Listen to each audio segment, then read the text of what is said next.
আসসালামু আলাইকুম বন্ধুরা, তোমরা কে কোথায় আছো?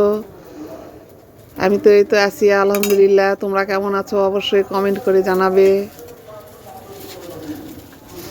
এই যে চুলার আঁচ লাগতেছে তো হাতে, এই জন্য একটু মাটি মেখে নিলাম, নিয়ে চুলায় লাগাবো। হাতে খুব আঁচ লাগতেছে। ষাটি মাছের ভর্তা করব।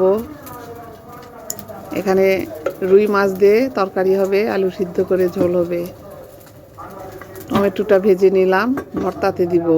বাজারে গিয়েছিলাম, বাজার করে তো বড়ই নিলাম, একটু মিষ্টি আলু নিলাম।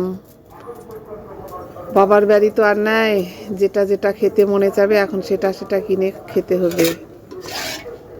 আমার বাবা নেই, মা নেই, আব্বা আম্মার কথা খুব মনে পড়ছে।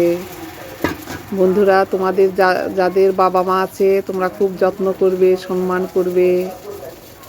আমার বাবা মা নেই, এখন বুঝতে পারছি যে কতটা তারা আমাদের মাথার উপর ছাতা ছিল। এখন আর কোথাও দয়া মায়া মহব্বত কোথাও নেই। নিজে কিনবো, নিজে খাবো, কেউ আর তোমাকে ডাকবে না। তো যাক, আজকে এগুলো বাজার করে নিয়ে আসলাম। বাজার করে তারপর আমরা রান্না করতে গেলাম। পেঁয়াজ কিনলাম,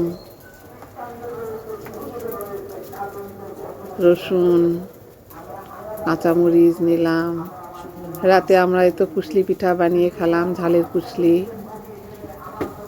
কুশলি বানালাম। আমার বোনেরা বানাচ্ছে আর আমি ভাজতেছি। এই ঝালের কুশলিটা খাসির মাংস দিয়ে একটু সবজি টবজি দিয়ে ভেজে তারপরে কুশলির মধ্যে পুর দিয়েছি। আর এটা বানাচ্ছি মিষ্টি কুশলি বানাবো, দুধে ভিজানো। আমরা কুশলি পিঠা বলি, অনেকে পুলি পিঠা বলে। তোমাদের ওদিকে কে কি নামে এই পিঠাকে বলে তোমরা একটু কমেন্ট করে আমাকে জানাবে। তবে আমার বন্ধুরা, তোমরা যে যেখানে আছো তোমরা লেখাপড়া ভালো করে করবে, বাবা মার মুখ উজ্জ্বল করবে।